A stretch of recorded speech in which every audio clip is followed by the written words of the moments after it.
Bonsoir les enfants. Ce soir, je vais vous conter La petite sirène. C'est un conte d'Andersen qui a été revu par Solaris Plume de Phénix. La petite sirène. Bien loin dans la mer, l'eau est bleue comme les feuilles des bleuets, pure comme le verre le plus transparent, mais si profonde qu'il serait inutile d'y jeter l'ancre, et qu'il faudrait y entasser une quantité infinie de tours d'église les unes sur les autres, pour mesurer la distance du fond à la surface. C'est là que demeure le peuple de la mer. Mais n'allez pas croire que ce fond se compose seulement de sable blanc, non. Il y croît des plantes et des arbres bizarres, et si souples que le moindre mouvement de l'eau les fait s'agiter comme s'ils étaient vivants.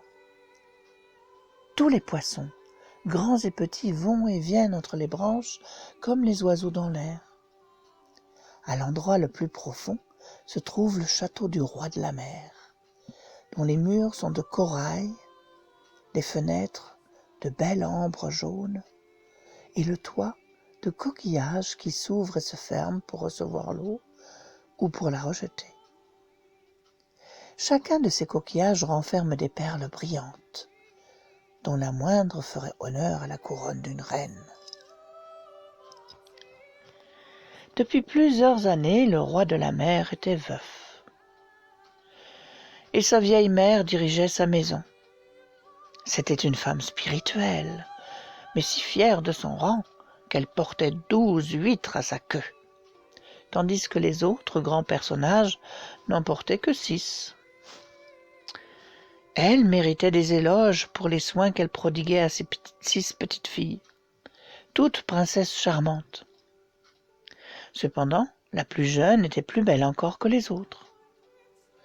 Elle avait la peau douce et diaphane, comme une feuille de rose, les yeux bleus comme un lac profond. Mais elle n'avait pas de pieds. Ainsi que ses sœurs, son corps se terminait par une queue de poisson. C'était une sirène.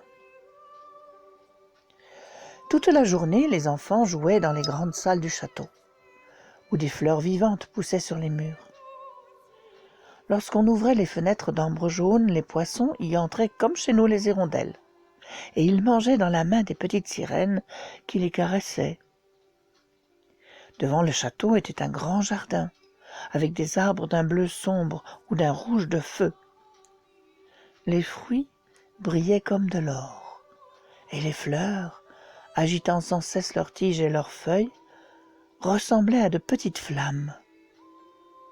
Le sol se composait de sable blanc et fin, et une lueur bleue merveilleuse qui se répandait partout aurait fait croire qu'on était dans l'air, au milieu de l'azur du ciel, plutôt que sous la mer. Les jours de calme, on pouvait apercevoir le soleil, semblable à une petite fleur de pourpre versant la lumière de son calice. Chacune des princesses avait dans le jardin son petit terrain, qu'elle pouvait cultiver selon son bon plaisir. L'une lui donnait la forme d'une baleine, l'autre celle d'une sirène. Mais la plus jeune fit le sien, rond comme le soleil, et n'y planta que des fleurs rouges, comme lui. C'était une enfant bizarre, silencieuse et réfléchie. Lorsque ses sœurs jouaient avec différents objets provenant des bâtiments naufragés, elle s'amusait à parer une jolie statuette de marbre blanc, représentant un charmant petit garçon, placé sous un sol pleureur magnifique, couleur de rose, qui la couvrait d'une ombre violette.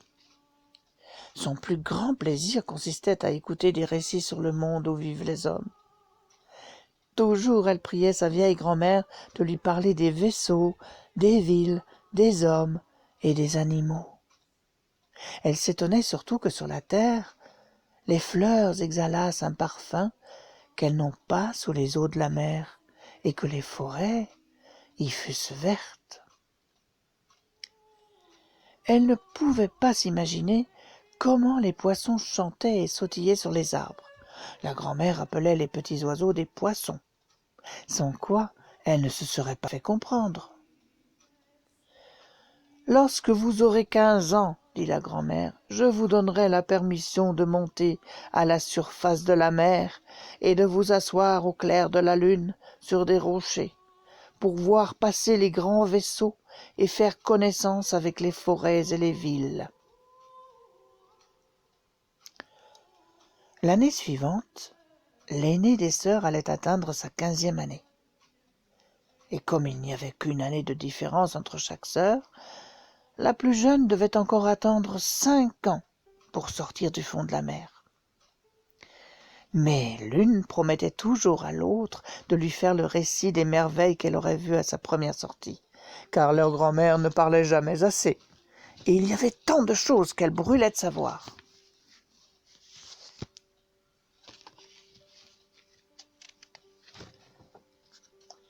La plus curieuse, c'était certes la plus jeune. Souvent, la nuit, elle se tenait auprès de la fenêtre ouverte, cherchant à percer de ses regards l'épaisseur de l'eau bleue que les poissons battaient de leurs nageoires et de leur queue. Elle aperçut en effet la lune et les étoiles, mais elles lui paraissaient toutes pâles et considérablement grossies par l'eau. Lorsque quelques nuages noirs les voilaient, elle savait que c'était une baleine ou un navire chargé d'hommes qui nageait au-dessus d'elle. Certes, ces hommes ne pensaient pas qu'une charmante petite sirène étendait au-dessous d'eux ses mains blanches vers la carène. Le jour vint où la princesse aînée atteignit sa 15e année et elle monta à la surface de la mer. À son retour, elle avait 1000 choses à raconter. « Oh, disait-elle, c'est délicieux de voir étendus au clair de la lune sur un banc de sable, au milieu de la mer calme, les rivages de la grande ville où les lumières brillent comme des centaines d'étoiles, d'entendre la musique harmonieuse, le son des cloches des églises et tout ce bruit d'hommes et de voitures. » Oh, comme sa petite sœur l'écoutait attentivement. Tous les soirs, debout à la fenêtre ouverte, regardant à travers l'énorme masse d'eau, elle rêvait à la grande ville, à son bruit et à ses lumières, et croyait entendre sonner les cloches tout près d'elle.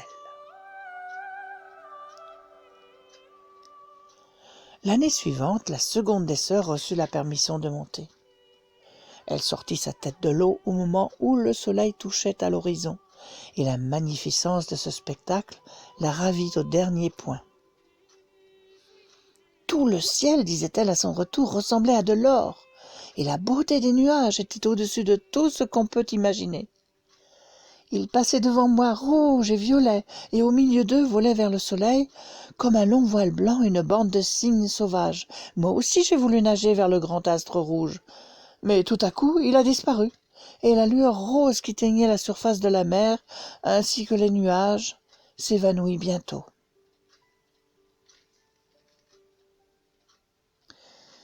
Puis vint le tour de la troisième sœur. C'était la plus hardie. Aussi, elle remonta le cours d'un large fleuve.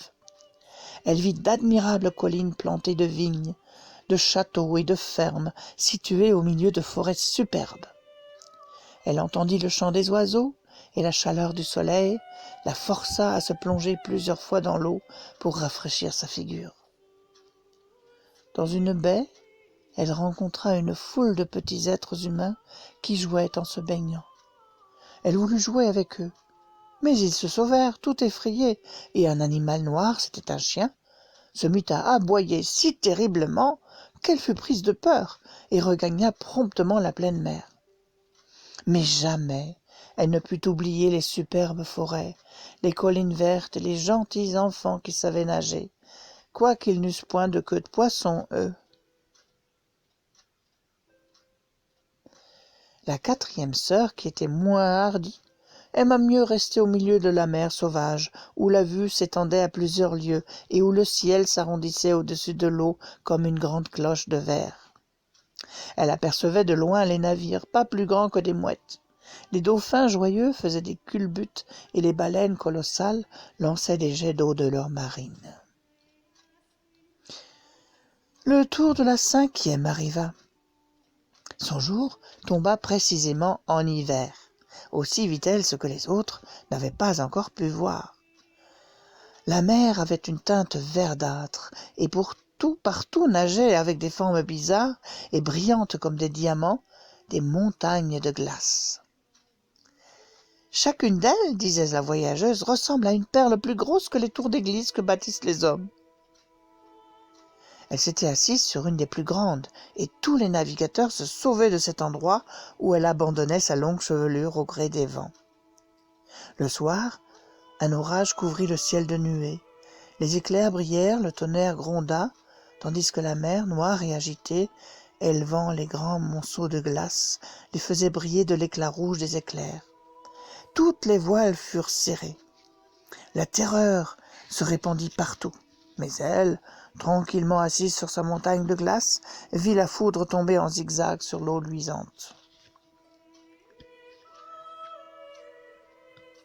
La première fois qu'une des sœurs sortait de l'eau, elle était toujours enchantée de toutes les nouvelles choses qu'elle apercevait.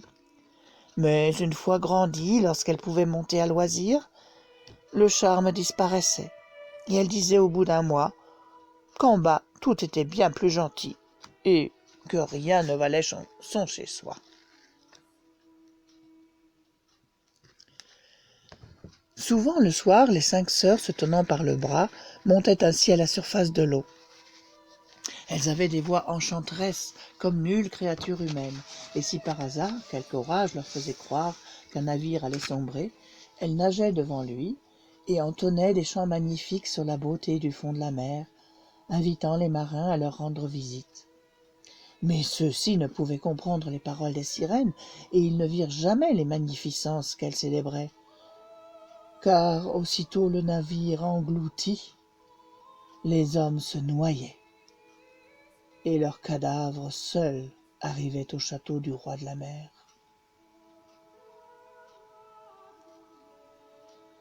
Pendant l'absence de ses 5 sœurs, la plus jeune, restée seule auprès de la fenêtre, les suivait du regard et avait envie de pleurer.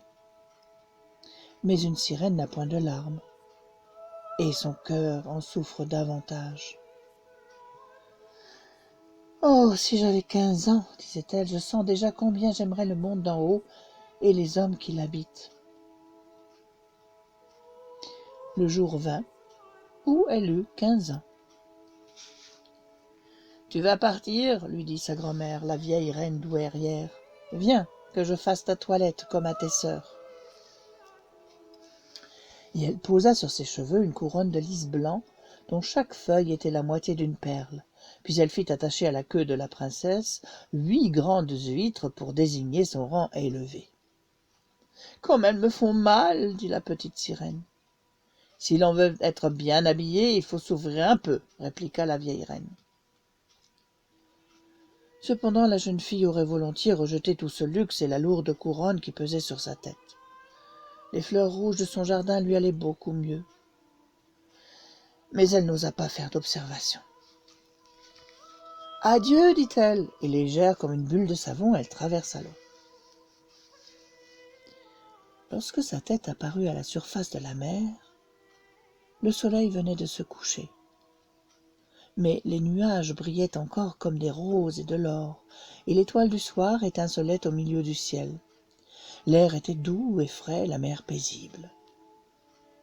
Près de la petite sirène se trouvait un navire à 3 mâts. Il n'avait qu'une voile dehors, à cause du calme, et les matelots étaient assis sur les vergues et sur les cordages. La musique et les chants y résonnaient sans cesse, et à l'approche de la nuit, on alluma 100 lanternes de diverses couleurs suspendues au cordage. On aurait cru voir les pavillons de toutes les nations. La petite sirène nagea jusqu'à la fenêtre de la grande chambre, et chaque fois que l'eau la soulevait, elle apercevait à travers les vitres transparentes une quantité d'hommes magnifiquement habillés. Le plus beau d'entre eux était un jeune prince aux grands cheveux noirs, âgé d'environ 16 ans. Et c'était pour célébrer sa fête que tous ces préparatifs avaient lieu. Les matelots dansaient sur le pont, et lorsque le jeune prince s'y montra, 100 fusées s'élevèrent dans les airs, répandant une lumière comme celle du jour. La petite sirène eut peur et s'enfonça dans l'eau. Mais bientôt elle reparut, et alors toutes les étoiles du ciel semblaient pleuvoir sur elle. Jamais elle n'avait vu un pareil feu d'artifice. De grands soleils tournaient, des poissons de feu fendaient l'air, et toute la mer pure et calme brillait. Sur le navire, on pouvait voir chaque petit cordage, et encore mieux les hommes. Oh, que le jeune prince était beau! Il serrait la main à tout le monde, parlait et souriait à chacun, tandis que la musique envoyait dans la nuit ses sons harmonieux. Il était tard, mais la petite sirène ne put se lasser d'admirer le vaisseau et le beau prince. Les lanternes ne brillaient plus et les coups de canon avaient cessé. Toutes les voiles furent successivement déployées et le vaisseau s'avança rapidement sur l'eau. La princesse le suivit, sans détourner un instant ses regards de la fenêtre. Mais bientôt la mer commença à s'agiter, les vagues grossissaient et de grands nuages noirs s'amoncelaient dans le ciel. Dans le lointain brillaient les éclairs, un orage terrible se préparait. Le vaisseau se balançait sur la mer impétueuse dans une marche rapide. Les vagues, se dressant comme de hautes montagnes, tantôt le faisaient rouler entre elles, comme un cygne, tantôt l'élevaient sur leur cime. La petite sirène se plut d'abord à ce voyage accidenté. Mais lorsque le vaisseau, subissant de violentes secousses, commença à craquer, lorsque tout à coup le mât se brisa comme un jonc, et que le vaisseau se pencha d'un côté, tandis que l'eau pénétrait dans la cale, alors elle comprit le danger, et elle dut prendre garde elle-même aux poutres et aux débris qui se détachaient du bâtiment. Par moments, il se faisait une telle obscurité qu'elle ne distinguait absolument rien. D'autres fois, les éclairs lui rendaient visibles les moindres détails de cette scène. L'agitation était à son comble sur le navire. Encore une secousse. Il se fondit tout à fait. Et elle vit le jeune prince s'engloutir dans la mer profonde. Transportée de joie, elle crut qu'il allait descendre dans sa demeure. Mais soudain elle se rappela que les hommes ne peuvent vivre dans l'eau, et que par conséquent, il arriverait mort au château de son père. Alors, pour le sauver, elle traversa à la nage les poutres et les planches éparses sur la mer, au risque de se faire écraser elle-même, plongea profondément sous l'eau à plusieurs reprises, et ainsi elle arriva jusqu'au jeune prince, au moment où ses forces commençaient à l'abandonner et où il fermait déjà les yeux près de mourir. La petite sirène le saisit, soutint sa tête au-dessus de l'eau, puis s'abandonna avec lui aux caprices des vagues. Le lendemain matin, le beau temps était revenu, mais il ne restait plus rien du vaisseau. Un soleil rouge aux yeux pénétrants semblait rappeler la vie sur les joues du prince, mais ses yeux restaient toujours fermés. La sirène déposa un baiser sur son front et releva ses cheveux mouillés. Elle lui trouva une ressemblance avec la statue de marbre de son petit jardin et fit des vœux pour son salut. Elle passa devant la terre ferme, couverte de hautes montagnes bleues, à la cime desquelles brillait la neige blanche. Au pied de la côte, au milieu d'une superbe forêt verte, s'étendait un village, avec une église et un couvent. En dehors des portes s'élevaient de grands palmiers, et dans les jardins croissaient des orangers et des citronniers. Non loin de cet endroit, la mer formait un petit golfe, s'allongeant jusqu'à un rocher couvert d'un sable fin et blanc. C'est là que la sirène déposa le prince, ayant soin de lui tenir la tête haute et de la présenter aux rayons du soleil. Mais comme il n'ouvrait toujours pas les yeux, la sirène s'inquiéta et se mit à lui chanter une chanson magique que lui avait apprise sa grand-mère, une chanson magique qui donnait vie et force à ceux qui en avaient besoin. La petite sirène chanta avec tout son cœur, et sa voix pure comme le cristal, le plus pure et lumineuse comme le soleil du midi, redonna vie au prince.